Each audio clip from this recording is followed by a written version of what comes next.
In the year 2020, Steph Curry is the best point guard in the NBA, but just 5 years ago, that probably wasn't the case, as most people would say that Chris Paul was the best point guard in the NBA at that time. In the year 2020, Chris Paul isn't even top 3 at the point guard position on most people's list. This shows how much can change in just 5 years. So in today's video, I'm going to try to predict who the top 5 point guards will be in the year 2025. A quick disclaimer before we start. This list is most likely not even going to be close to right, as a lot can change in 5 years. Just 5 years ago, no one would have thought that Curry would have even came close to an MVP. He has 2 of them, and Steph Curry is either number 2 or number 3 on most people's all-time point guard lists. Just 5 years ago, he probably wasn't even like top 20 or 30. That's insane. And also, it's very hard to predict how well the upcoming rookies and the upcoming draft classes will do, but you can never really know how good a player is going to play before they're in the NBA. So this list is most likely not even going to be close to right, but I'm going to try my best. And I encourage you to put down your list in the comments down below. Also, I almost forgot to mention, Ben Simmons and Luka Doncic will be making an appearance on this list because this past season they were listed as point guards, according to basketballreference.com, which is generally an extremely reliable site for anything basketball related. So because of that, I will have them listed as point guards in this video, but their position may change in the next 5 years. Anyways, let's get started with the video.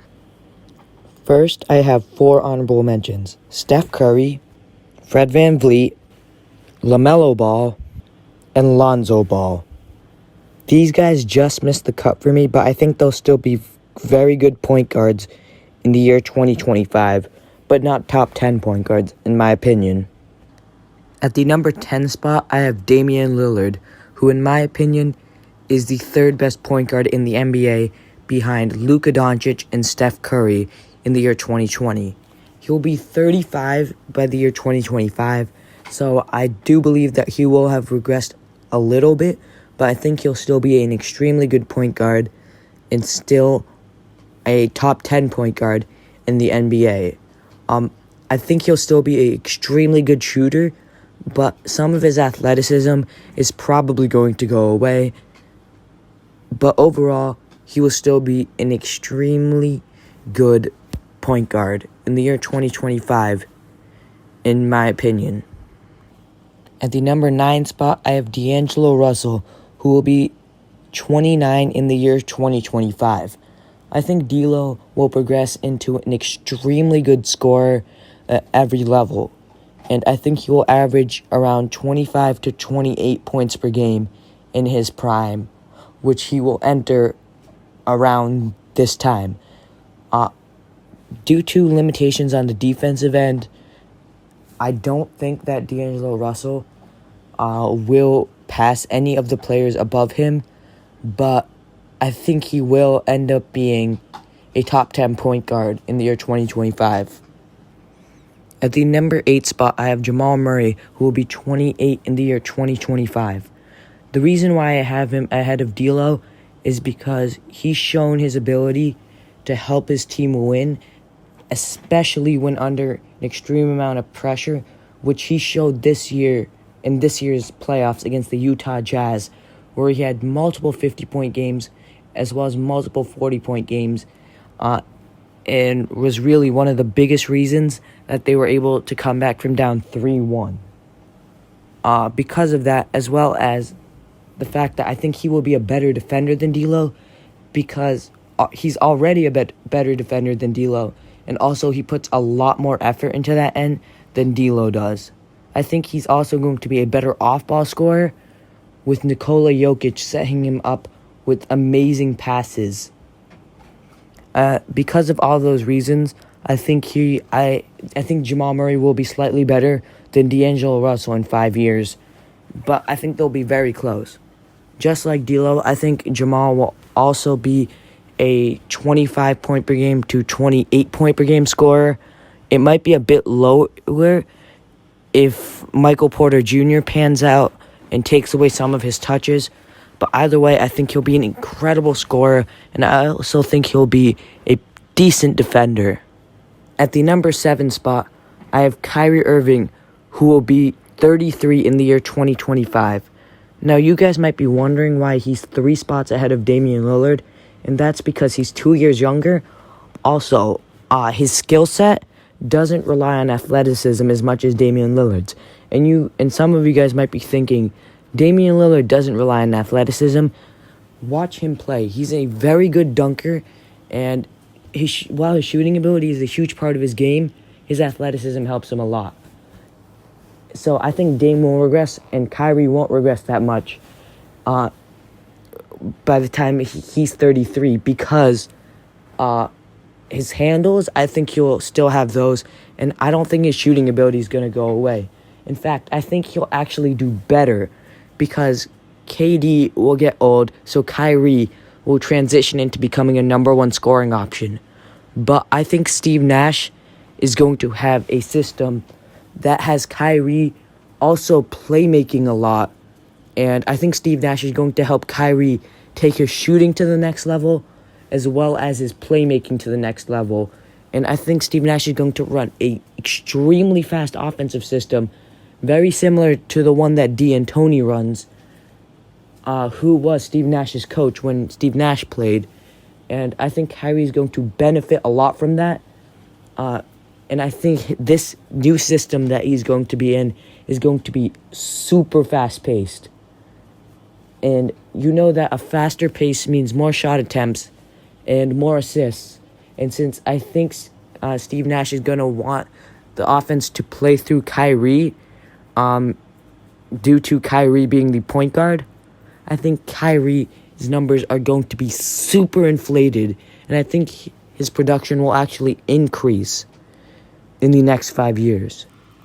And Steve Nash was an incredible leader as a player, and I think he can also help Kyrie with that a bit, to help Kyrie become a much better player.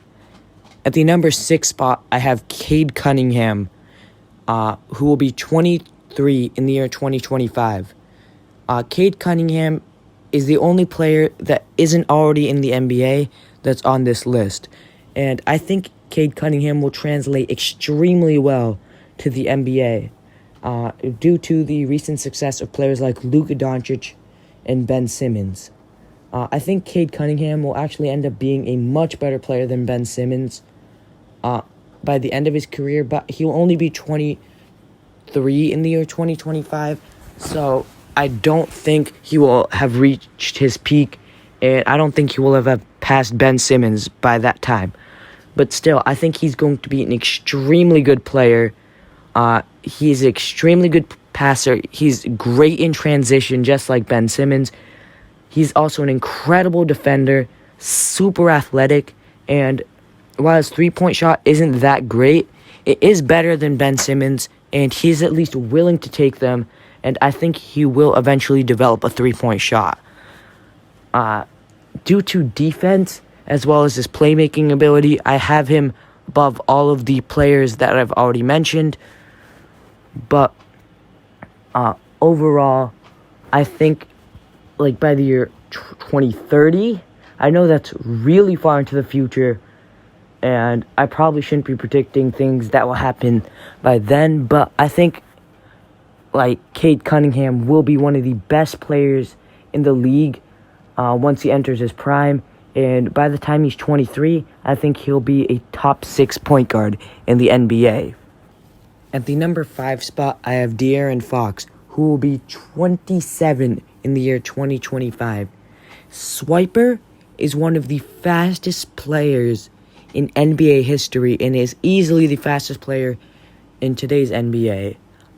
He will be reaching his prime around this time, and I think there's a chance he could be even faster by then. This on top of his incredible handles, his playmaking, and his effort on defense, and I think he'll actually be an elite defender, as well as his developing shooting ability, I think he'll be a superstar. He averaged around 25 points per game in the bubble, and I think he's going to take a huge jump next year and become an insane player in the year 2025, to the point where I think he'll be a top 5 point guard. At the number 4 spot, I have Ben Simmons. And I think Ben Simmons will reach his full potential and average about 20 points per game, 7 rebounds, 7 assists, 2 blocks and 2 steals, as well as win at least one Defensive Player of the Year by the year 2025. And I know that sounds insane, but hear me out. I think that Joel Embiid is going to demand a trade to the Miami Heat based off his recent tweets, as well as the fact that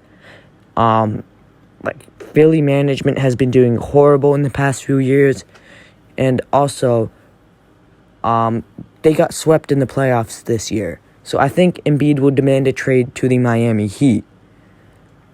And then I think Philly's also going to trade for Buddy Hield. And even if they don't do the Buddy Hield trade, just trading away Embiid gives them a clear player to build around, and that will be Ben Simmons. Ben Simmons is going to be a monster if he's utilized right. And I think that Philly is going to do that. And I think that Ben Simmons will be LeBron James-esque by the year 2025. Obviously, I don't think he'll be nearly as good as LeBron, but I think he'll play in a very similar play style. So the last thing I wanted to talk about for Ben Simmons was the fact that I think that being at the point guard position might actually hold him back, the same way Giannis is getting held back. Using Ben Simmons as a primary ball handler isn't the way I think he should be used as. I think he should be used as a secondary ball handler that is primarily a slasher, and it can be used a lot in drive and kick situations. So I think Ben Simmons would actually be best at either the small forward or power forward positions, or maybe even a small ball center position. But for now, he is a point guard, so he is on this list. And because of that, I think Simmons will be a top 4 point guard in the year 2025. At the number 3 spot, I have Trae Young. And while Trae Young is bad at defense and isn't that athletic, I think he will still be an MVP caliber superstar. And I think he'll be a top 5 player in the NBA as a whole. And the only reason he is at the number 3 position on this list is because, like I said, he isn't that athletic and he doesn't have defense. So because of that, I have him behind Ja Morant. And also, Luka Doncic is officially listed as a point guard. But if Luka does switch positions, which there is a high likelihood that he will, then I think Trae Young would either be the number 2 or number 1 point guard in the entire NBA. And it wouldn't surprise me that much if he did become that, because in just his second season, Trae Young averaged around 29 points and 9 assists on incredible shooting splits, including multiple half-court shots that he was consistently making. Trae Young has added his name to an extremely small list of players that can consistently shoot from the logo and from 4, 5, maybe even 6 or 7 feet from behind the three-point line. The only other 2 players that I would be comfortable taking that shot, not named Trae Young, are Damian Lillard and Steph Curry. And Trae Young is doing this at age 21 while those guys are in their primes. So because of that, I think it won't be surprising if Trae Young is averaging about 35 points and 10 assists on incredible shooting splits in the year 2025. Yeah, I know that sounds absolutely ridiculous, but I think it's possible for Trae Young because he has become a superstar in just his second season, and I think he will continue to move up the rankings as the years go on. The fact that he's at the number 3 spot just shows how stacked the point guard position is. At the number 2 spot, I have Ja Morant. And I know it sounds crazy to have him above Trae Young, especially because of the season Trae Young just had and what I just said about him. But I think because of Ja Morant's defense and athleticism, he will eventually be better than Trae Young. And also, I think Ja Morant might break out into a superstar next year, just like Luka and Trae Young did this past season, because he got a year to just adjust to the NBA, and he's already been this incredible. Plus, we've seen some insane jumps from point guards in the last few seasons, from their rookie to sophomore seasons, such as the jump that De'Aaron Fox took and the jumps that Trae Young and Luka Doncic took. Since Ja Morant's already at a borderline all-star level, I think he'll take that superstar jump just like Luka and Trae did. And like I said for Trae Young, if Luka changes to a shooting guard or a small forward in the next few years, which there is a high chance that he will, I think Ja Morant will be either the number 1 or number 2 point guard in the entire NBA by the year 2025. Yeah, there is going to be an insane amount of talent at the point guard position throughout the next decade, and I can't wait to watch it unfold.